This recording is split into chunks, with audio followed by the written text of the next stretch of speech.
Welcome everybody, Souldin of the Grin Brothers here, and it's time for another episode of Tea Time. Now for today's tea, I'm having yet another of my 12 Teas of Christmas Wittard selections. And for today's tea, it's going to be Very Berry Crush. A tea I've actually had in the Wittard store that I go to before. Let's see if there's a description for it anywhere.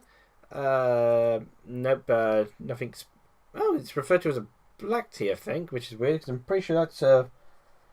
Yeah, it's a flavoured fruit infusion tea, so I'm not sure why the package says something about black teas there, but the comment I've got here... Oh, wait, it's on the back that the proper description is. Okay. Very Berry Crush. A righteous symphony of bright summer berries, sweet rosehip, and piquant hibiscus flowers. Huh. I probably should have looked up how to pronounce this word before I tried reading them out. Inside the box it says, "Brr, it's chilly out there. Remember those sweet summer days of our Very Berry Crush." It's true, it is chilly out. Well, it's chilly in here at the moment. I'm freezing. And I guess I'm just throwing these to the side then. In any case, today's tea, like I said, I've got with me is Very Berry Crush. And for today's topic, and for this video, this in theory shouldn't be that long of a tea time, because I'm kind of just doing this off the top of my head. As you may have noticed from the uploads as of late, things have been a bit hectic in terms of organising uploads of an actual series, because Rafi has been getting a lot of work, and I've had a lot of work recently. So actually organising a day for us to record has been a bit tricky. So this tea time is basically to fill in the gap until such time. And as for this tea time, it's mostly just an idea I came up with the top of my head after finishing another tea time I just did recently. And it's quite late at the moment, so I don't want to be too long doing it, but I guess I'll title this one, I Adore Short RPGs, which kind of sums up the entire video really in of itself, but I think some explanation is required. I suppose the title could even be expanded to I Adore Short Games, but that'd also be kind of improper in a sense, because that would give the impression of really short games, where it's more like, it's more that I've come to be not a fan, as it were, of the really long games. The games of like, oh, you saw like 200 hours plus, you know, which has been a common thing for me, because I'm not a fan of the sort of open world games where they have tons and tons of content and it will take you hours upon hours and hours to ever complete them. But what I mean, where this came from, where, you know, I say, as the title goes, I adore short RPGs. I'm speaking specifically about turn-based RPGs here, but of course you could also elaborate that into games in general for me. I am starting to appreciate shorter games, or rather games with a decent but not exaggerated length to them, more often recently, due to the onset of work really. The way this topic came to conception in my mind is how, as I was trying to fit in a couple more games to play in 2016, I tried playing Tokyo Mirage Session Sharp FE. It had been a game throughout 2016 that I'd been really anticipating. However, I didn't really get around to playing much of it in 2016. In fact, I played so little of it and progressed such a tiny distance in it. I mumbled a lot there that won't be in the recording. I progressed so little in it that I didn't feel I could judge it, as it were. And fit within my top sort of 2016 games top 6 games of 2016, and give it a fair sort of score, as it were, because I've only experienced a short amount of what the overall game is. And there were two reasons for this, one which is a topic for another time, but the second reason, or well, one of the two reasons that I didn't end up playing it during 2016 is trying to find the time to sit down and play it in a consecutive sitting. Like, I didn't want to be stopping and starting with only sort of like hour bursts, given it's an RPG. And to really progress anywhere, you have to go at it for quite a while.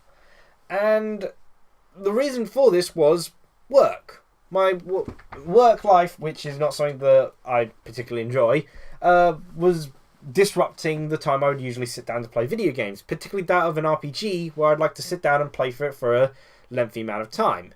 As well as with trying to start videos and uploads and all that, I was finding difficulty in trying to manage a longer gaming experience within my schedule at any point.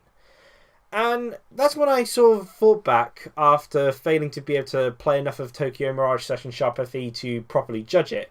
That's when I thought back to some of the other turn-based RPGs I've played, particularly my currently favourite Wii U game, that being Child of Light.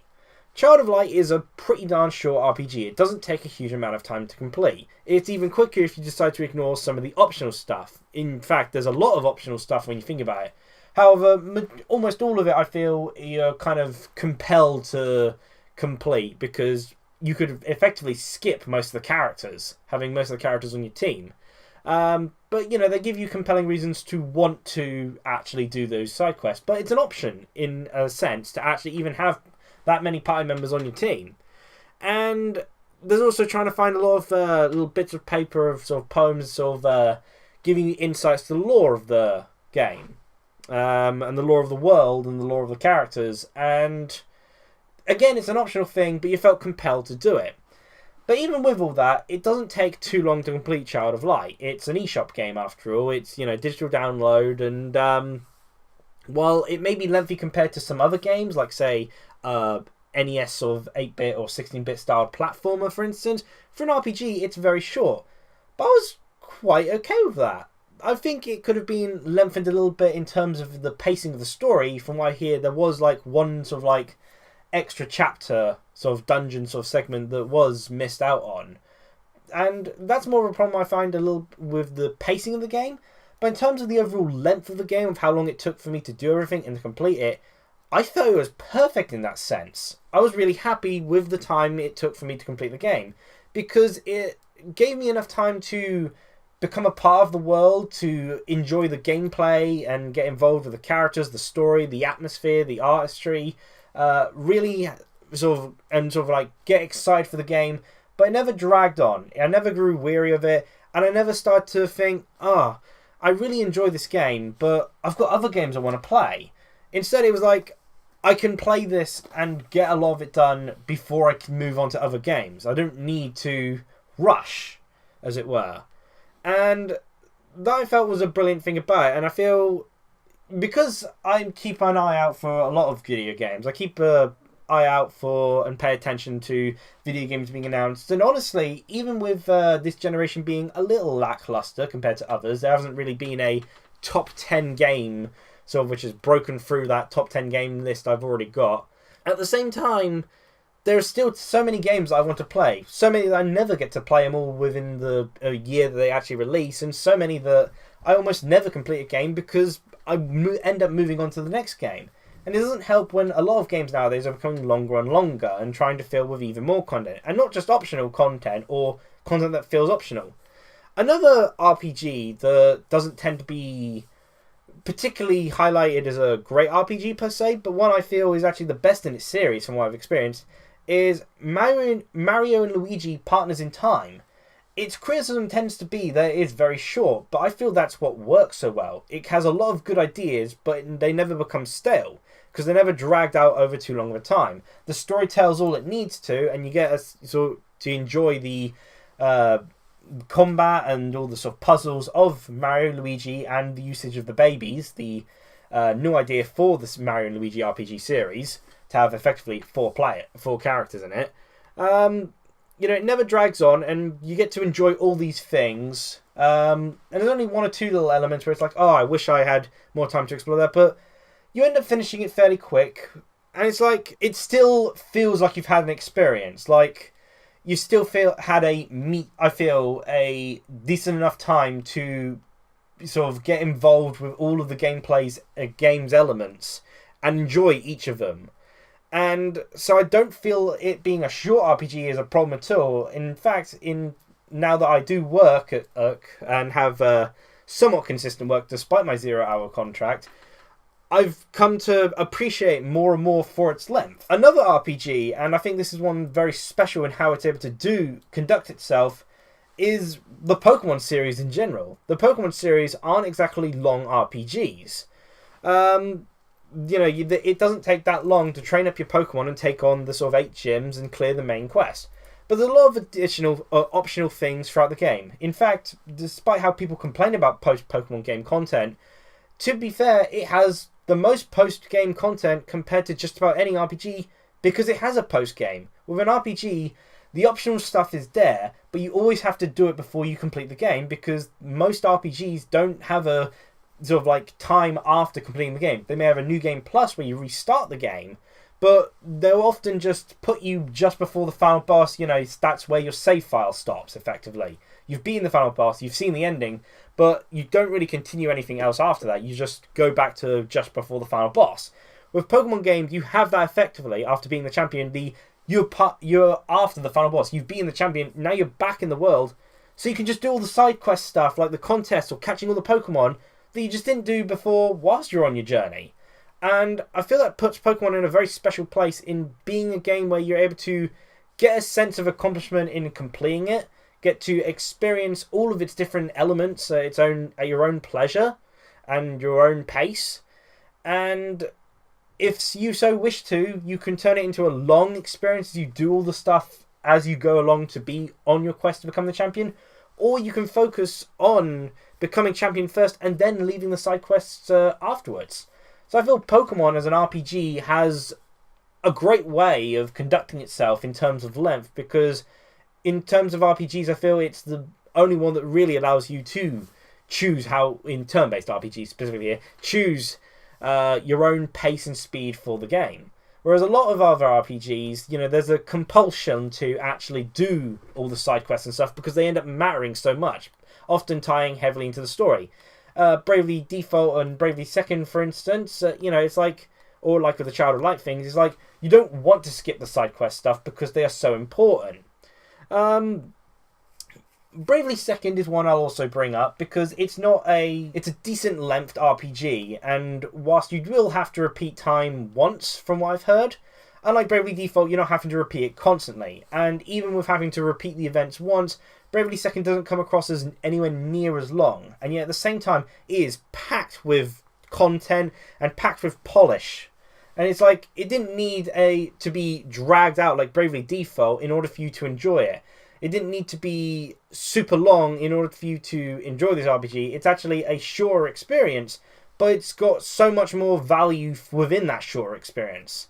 And I feel this isn't a diss to Tokyo Mirage Session Sharp FE. I like Tokyo Mirage Session Sharp FE from what I've played it.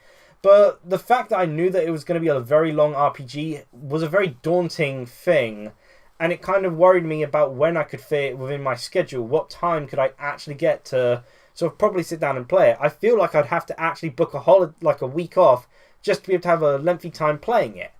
And, more so than just 2 days I'd get a weekend if I chose to play the game for those 2 weekend days.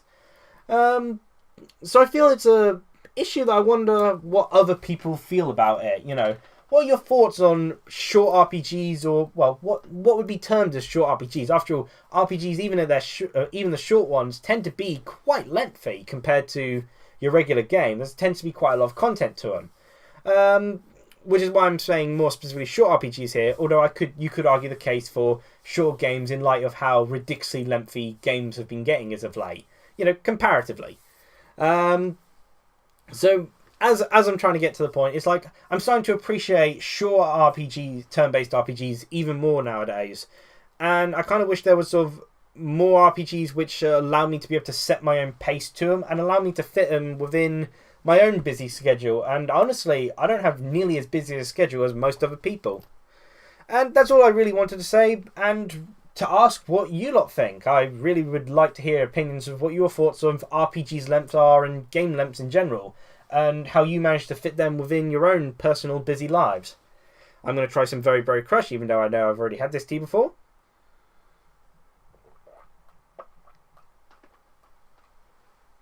Oh, I'm so glad I got this as part of the Weird Tide pack, because I love this tea so much. I think I've been bought a separate small packet of it as well. This is an absolutely wonderful tea. Absolutely wonderful. And that's, like I said, all I wanted to say. I managed to keep this under 15 minutes, and that was my tea time on called I Adore Short RPGs.